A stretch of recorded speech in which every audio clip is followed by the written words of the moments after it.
Baik, saya bacakan langsung dua atau satu-satu, Gus? Langsung dua Langsung aja. dua aja. Baik, eh, pertanyaan pertama dari Pak Andi, perwakilan dari Blora, Gus. Perkembangan sekarang ini banyak penyeramah yang muncul, namun terkadang terjadi perbedaan pendapat di antara mereka, sehingga umat yang baru belajar agama seperti kaum milenial menjadi bingung harus mengikuti pendapat ulama yang mana. Bagaimana menyikapi hal tersebut, Gus? Pertanyaan pertama. Pertanyaan kedua dari area Solo, Gus. Dari Ahmadi Nugroho.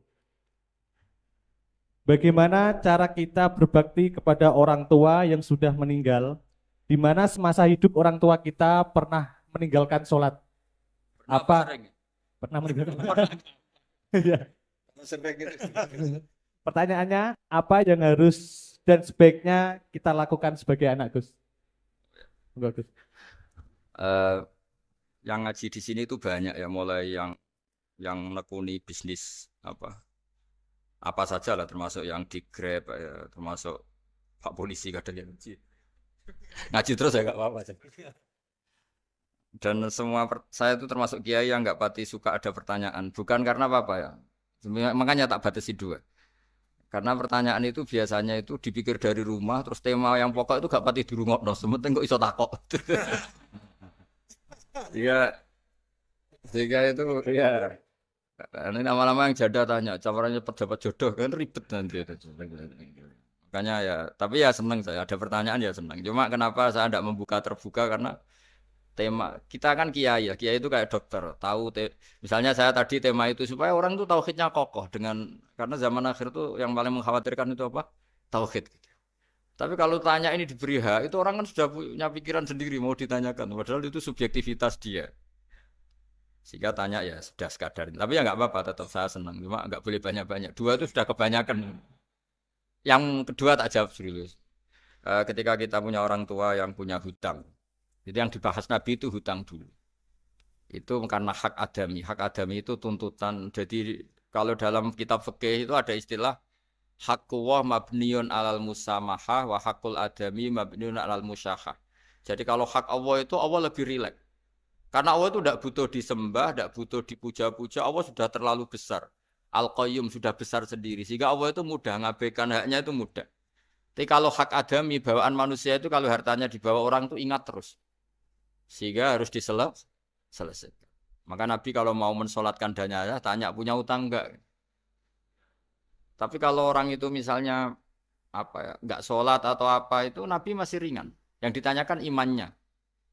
Bukan berarti kita nyepelekan sholat, enggak. Tapi memang agama ini yang diprioritaskan itu hak adami. Sholat itu super penting, bukan penting lagi super penting. Makanya pertanyaan tadi tak teruskan dulu. Anak cucunya itu prioritas itu mikir utang dulu.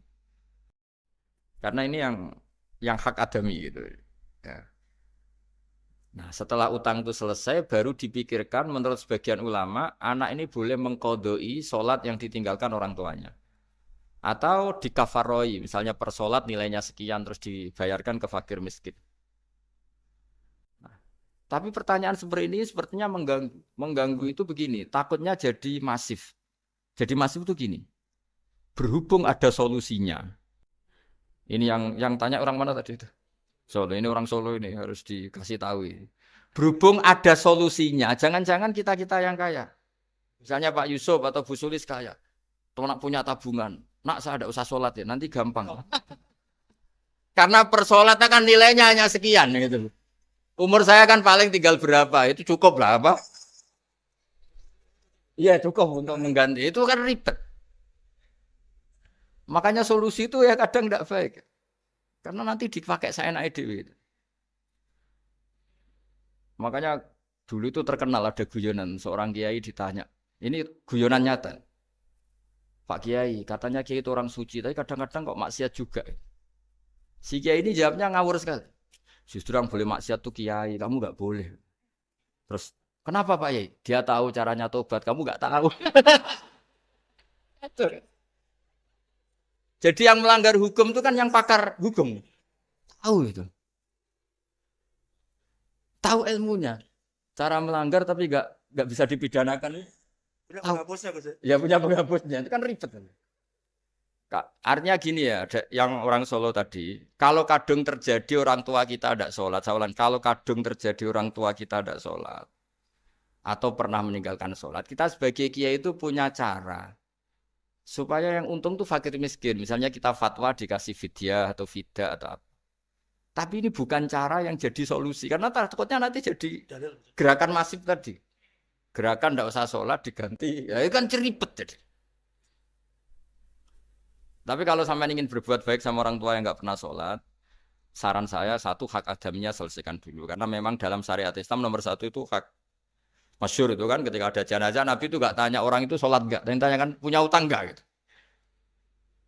Sehingga kalau di kampung-kampung di mana-mana kalau ngelepas jenazah kan kalau ada hak adami diambil alih keluarga supaya mayit ini ketemu Allah tanpa ada hak adami kan gitu semuanya kan ya kan yang diselesaikan kan adami dulu utang piutang itu tadi. Ya gitu ya jadi tidak semua solusi itu baik karena takutnya tadi loh apa?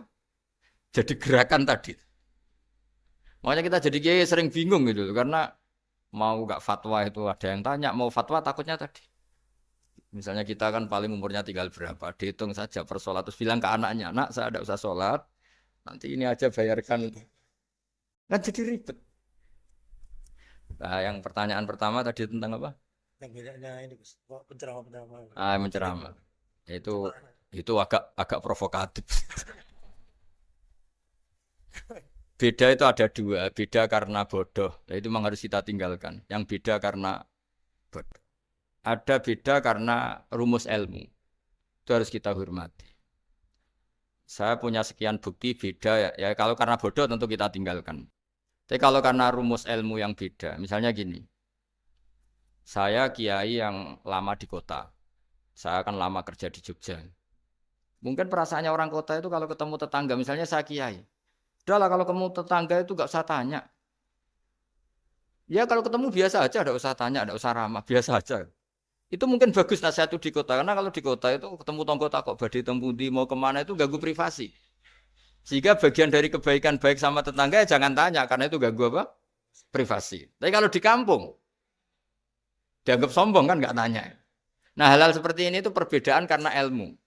Memang di kota kulturnya seperti itu, di kampung seperti ini. Nah itu bukan perbedaan karena kondisi muktadul hal. Memang kondisinya berbeda. Ya kondisinya apa? Berbeda. Misalnya saya sebagai kiai kan bayangkan kiai itu suka lah ngaji ibadah. Terus kamu karena orang kota sukanya pizza terus, Gus sini Gus ayo naik makan pizza bareng kan saya malah terganggu. Kamu niatnya hormat tapi ganggu karena sehingga dulu sahabat, ini cerita sahabat. Ada sahabat yang ditanya tabiin itu generasi setelah sahabat. Sifli wajah Rasulillah, tolong jelaskan ke kami wajah Rasulillah Shallallahu Alaihi Wasallam. Ini sahabatnya nangis. Oh maaf sekali, saya tuh gak pernah melihat wajahnya Nabi meskipun saya berpuluh-puluh tahun jadi sahabat. Juga gak pernah sowan Nabi. Saya sering jamaah sama beliau. Ditanya kenapa? Saya tuh sungkan.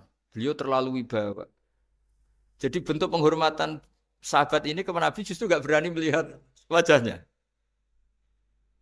Dan bukti penghormatan pada Nabi dia gak pernah sowan. Nabi itu punya anak, punya istri, punya cucu. Kalau sowan tuh ganggu. Jika dia cara berpikir ya itu bentuk hormatnya. Ya itu ya sah saja mau dia cara berpikir ditakdir begitu. Tapi ada beberapa sahabat yang justru saking cintanya sering melihat wajah Nabi, sering sowan Nabi. Itu haknya mau dia cara berpikir begitu. Nah kira-kira seperti itu. Jadi perbedaan itu ada dua. Ada yang karena bodoh, itu tidak kita ikuti. Tapi ada perbedaan karena pengetahuan. Ya kalau karena pengetahuan harus kita ikuti. Karena memang itu, ya itu kan urusan sudut pandang. Dulu ketika Mekah dikuasai Sayyidina Umar, setelah Fathu Mekah dan Umar sudah kuat betul, itu banyak sahabat yang dulunya orang Mekah. Itu sama Umar disuratin, cobalah kembali ke Mekah. Di Mekah itu kamu sholat di Masjid Haram sebagaimana 1000 sholat. Sekarang Mekah aman milik kamu, silakan kembali ke Mekah.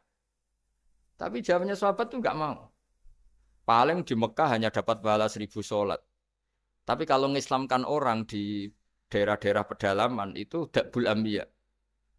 ciri khas Nabi itu yang membenarkan orang itu, bukan di satu tempat. Terus sampai nambahi surat ini, wa alam anal ardo lam tuqaddis ahad, dan bumi itu tidak bisa loh mensucikan orang. Abu Lahab itu orang Mekah, Abu Jahal orang Mekah, tapi tetap begitu. Akhirnya jenis ini berpikir, ya sudah lah, gak di Mekah gak apa-apa. Andai kan Mekah itu bisa mensucikan orang, gak ada Abu Jahal, gak ada Abu Lahab. Akhirnya para sahabat gak kembali ke Mekah, tapi berkelana ke Syria, ke Sam, akhirnya ada Islam di mana-mana. Tapi ada juga yang Mekah itu kota suci, harus diisi orang-orang suci supaya yang brengsek-brengsek gak di sana. Ya sudah, cara berpikir begitu. Nah ini cerita ya, jadi ya sudah, kalau perbedaan karena ilmu, ya sudah memang karena ilmu. Nah itu nggak apa-apa. Nah kalau sampean tanya, lalu bedanya apa, Gus? Yang beda karena ilmu, karena ya lihat saja, kalau dia orang pinter bacanya banyak, berarti bedanya karena ilmu. Tapi kalau nggak pinter kok berbeda, ya berarti karena nggak tahu memang. Ya kira-kira.